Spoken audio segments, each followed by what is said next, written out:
আসসালামু আলাইকুম। আমি আপনাদের সামনে হাজির হয়েছি অত্যন্ত হৃদয় বিদারক একটি সংবাদ নিয়ে। সিঙ্গাপুরে চিকিৎসাধীন জুলাই গণঅভ্যুত্থানের সম্মুখভাগের অকুতোভয় যোদ্ধা ও ইনকলাব মঞ্চের মুখপাত্র শরীফ ওসমান হাদী আর আমাদের মাঝে নেই। ইন্না লিল্লাহি ওয়া ইন্না ইলাইহি রাজিউন। কিছুক্ষণ আগে সিঙ্গাপুরের পররাষ্ট্রমন্ত্রী ভিভিয়ান বালাকৃষ্ণন আমাকে টেলিফোনে এই হৃদয় বিদারক সংবাদটি জানিয়েছেন।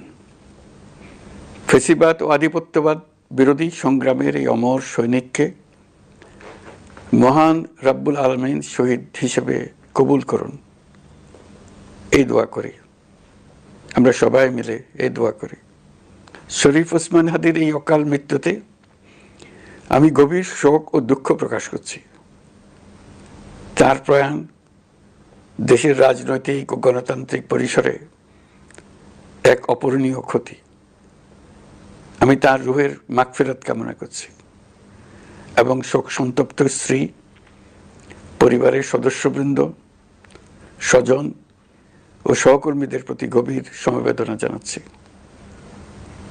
শহীদ ওসমান হাদীর স্ত্রী ও একমাত্র সন্তানের দায়িত্ব সরকার গ্রহণ করবে। শহীদ শরীফ ওসমান হাদীর অকাল মৃত্যুতে আগামী শনিবার একদিনের রাষ্ট্রীয় শোক ঘোষণা করছি।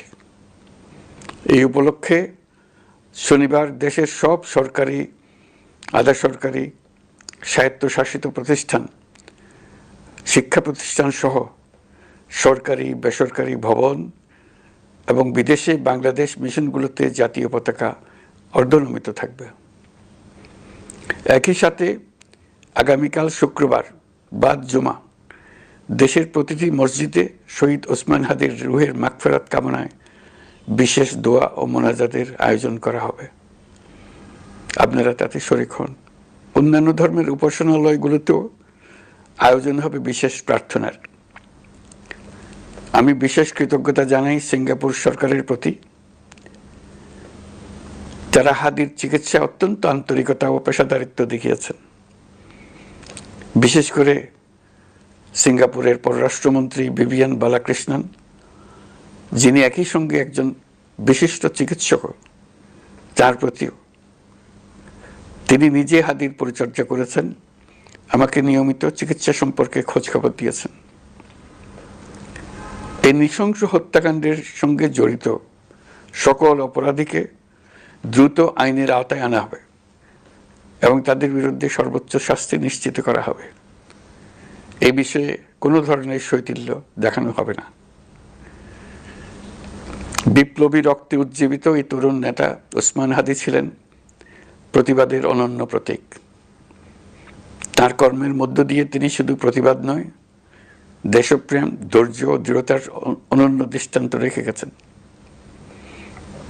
আমি দেশের সকল নাগরিকের প্রতি আন্তরিক আহ্বান জানাচ্ছি, আপনারা ধৈর্য ও সংযম বজায় রাখুন। আইনশৃঙ্খলা রক্ষাকারী বাহিনী ও সংশ্লিষ্ট সংস্থাগুলোকে পেশাদারিত্বের সঙ্গে তদন্ত কার্যক্রম পরিচালনা করে সুযোগ দিন। রাষ্ট্র আইনের শাসন প্রতিষ্ঠায় সম্পূর্ণরূপে প্রতিশ্রুতিবদ্ধ। আমি আবারও স্পষ্টভাবে বলতে চাই, ওসমান হাদী ছিলেন পরাজিত শক্তি ফ্যাসিস্ট সন্ত্রাসীদের শত্রু। তার কণ্ঠ স্তব্ধ করে বিপ্লবীদের ভয় দেখানোর অপচেষ্টা সম্পূর্ণভাবে ব্যর্থ করে দেন। ভয়, সন্ত্রাস কিংবা রক্তপাতের মাধ্যমে এদেশের গণতান্ত্রিক অগ্রযাত্রা কেউ থামাতে পারবে না। আমরা এখন গণতান্ত্রিক উত্তরণের চূড়ান্ত পর্যায়ে উপনীত হয়েছি। শহীদ হাদী ছিলেন এই প্রক্রিয়ার অবিচ্ছেদ্য অংশ। তার একান্ত ইচ্ছা ছিল আসন্ন নির্বাচনে প্রতিদ্বন্দ্বিতা করে নতুন বাংলাদেশ বিনির্মাণের পরবর্তী ধাপে সক্রিয় ভূমিকা রাখা। অত্যন্ত দুঃখের বিষয়, তার এই মহতী ইচ্ছা অপূর্ণ রয়ে গেল। তার স্বপ্ন বাস্তবায়নের দায় আজ সমগ্র জাতির কাঁধে ন্যস্ত। আগামী দিনগুলোতে আমাদের সবাইকে ধৈর্য, সংযম, সাহস ও দূরদর্শিতার সঙ্গে এগিয়ে যেতে হবে, যাতে নির্বাচন ও গণতন্ত্রের শত্রু ফ্যাসিস্ট সন্ত্রাসী অপশক্তিকে চূড়ান্তভাবে পরাজিত করা যায়। এই শোকের মুহূর্তে আসুন আমরা শহীদ শরীফ ওসমান হাদির আদর্শ ও ত্যাগকে শক্তিতে পরিণত করি, ধৈর্য ধারণ করি, অপপ্রচার ও গুজবে কান না দিই এবং যে কোনো হঠকারী সিদ্ধান্ত থেকে বিরত থাকে। যারা দেশকে অস্থিতিশীল করতে চান তাদের ফাঁদে পা না দিয়ে আসুন আমরা সবাই ঐক্যবদ্ধভাবে গণতন্ত্র, ন্যায় বিচার ও গণমানুষের অধিকার প্রতিষ্ঠার পথে অবিচল পদক্ষেপে এগিয়ে যাই। এটাই হবে শহীদ হাদির প্রতি আমাদের প্রকৃত শ্রদ্ধা।